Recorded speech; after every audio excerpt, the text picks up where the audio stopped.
বিসমিল্লাহির রহমানির রহিম। আসসালামু আলাইকুম ওয়া রাহমাতুল্লাহি ওয়া বারাকাতুহু। প্রিয় বন্ধুগণ, সকলের সুস্থ জীবন, ভালোবাসা ও অভিনন্দন জানিয়ে শুরু করছি আজকের আয়োজন। আজ আপনাদের জন্য থাকছে ক্ষমতার নেশা দ্বিতীয় পর্ব এর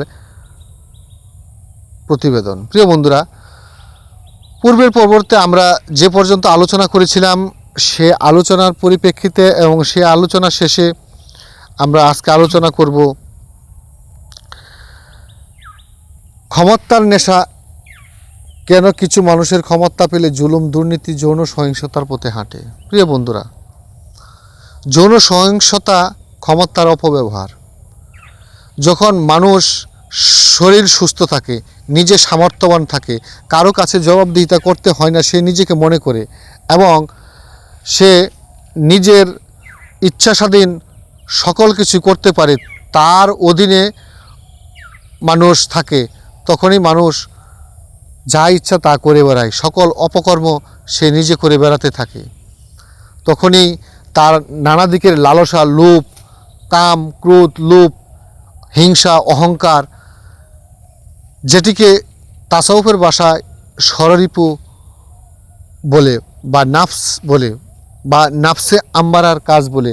নফসে আম্মারা তখন শক্তিশালী হয় যখন মানুষ ক্ষমতাশীল হয়, তার অর্থ, ধন, সম্পদ তার অধীনস্থ থাকে। প্রিয় বন্ধুরা,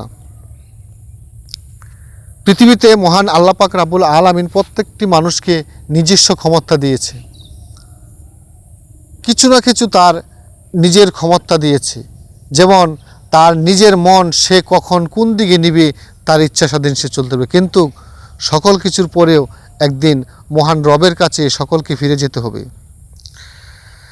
তাই আমরা যে ক্ষমতার অপব্যবহার, ক্ষমতা পেলে নারী দর্শন, নারী নির্যাতন, নারীর উপরে জুলুম, নিপীড়ন, অত্যাচার চালিয়ে যাচ্ছি, সে তার পরিণতি কী হবে পৃথিবীর ইতিহাস দেখলেই বোঝা যায়। প্রিয় বন্ধুরা, সমাজে কেন কখন মানুষ নীরব থাকে? অন্যায় টিকে থাকে শুধু অন্যায়কারীর শক্তিতে নয়, নীরব দর্শকের নীরবতাতেও। যখন সমাজে এরকম একজন অন্যায়কারী প্রতিষ্ঠিত হতে যাচ্ছে, তখন আমাদের সামাজিক মানুষদের উচিত সেই অত্যাচারীর টুটি চেপে ধরা। অত্যাচার, জুলুম, নির্যাতন, নিপীড়ন যেখানেই থাকে সেখানেই প্রতিবাদ করা। হাদিসে আছে, যদি কোনো জায়গার কোনো স্থানে অন্যায় হয় তখন তুমি স্বহস্তে বাধা প্রদান করো। যদি স্বহস্তে বাধা প্রদান করতে সক্ষম নাও হও, তখন তাকে বুঝিয়ে বলো,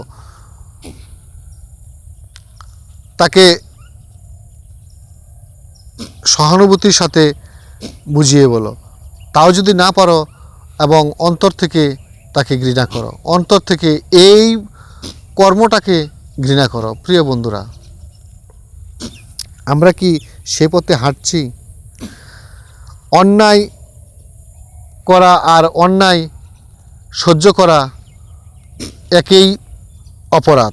প্রিয় বন্ধুরা, সমাজে কেন কখনো নীরব থাকে?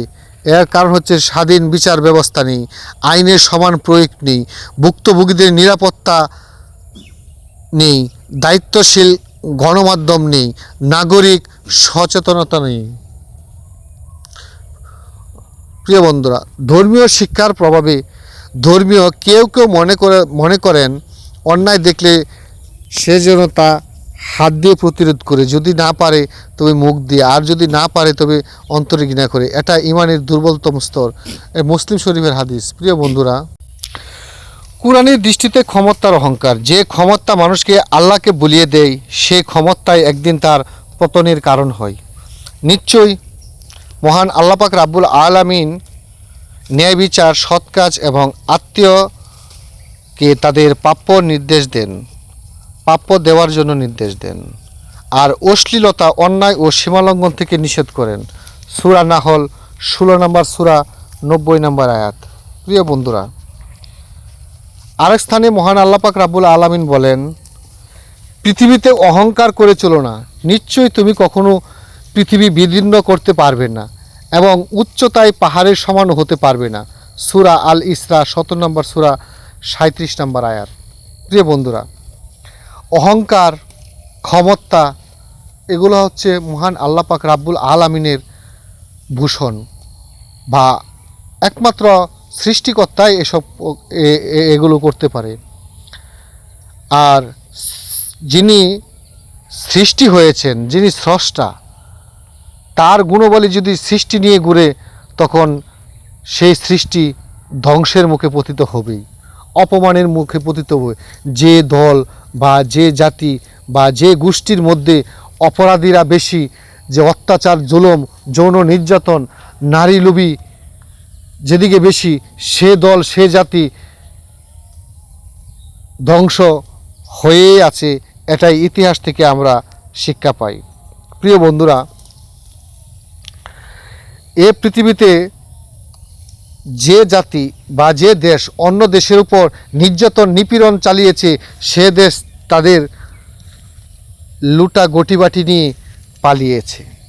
প্রিয় বন্ধুরা, ইতিহাসের সবচেয়ে বড় আদালত হলো সময়। সেখানে অন্যায়ের রায় একদিন প্রকাশ পায়। ইতিহাসে বহু শাসক ক্ষমতাকে চিরস্থায়ী ভেবেছিলেন, কিন্তু ইতিহাস দেখায় ক্ষমতা ক্ষণস্থায়ী, ন্যায় ও জবাবদিহির মূল্যই দীর্ঘস্থায়ী। এ কারণে আধুনিক রাষ্ট্রে আদালত, সংবিধান, গণমাধ্যম এবং জবাবদিহিমূলক প্রতিষ্ঠানকে গুরুত্বপূর্ণ মনে করা হয়। এসব প্রতিষ্ঠান কোনো ব্যক্তি বা গোষ্ঠীর বিরুদ্ধে নয়, বরং ক্ষমতা ব্যবহারের রোধের জন্য। প্রিয় বন্ধুরা, রাজনৈতিক দর্শনে একটি বহুল পরিচিত উক্তি আছে, ক্ষমতা মানুষকে দুর্নীতির দিকে ঠেলে দিতে পারে, আর সীমাহীন ক্ষমতা সেই ঝুঁকি আরও বাড়ায়। যদি মানুষ নিজের ক্ষমতাকে দায়িত্ব মনে করে, কখনোই সে পাপে নিমজ্জিত হতে পারে না। কখনো তার ক্ষমতার কারণে অন্যের ভোগান্তি হয় না, অন্যের কষ্ট করে না।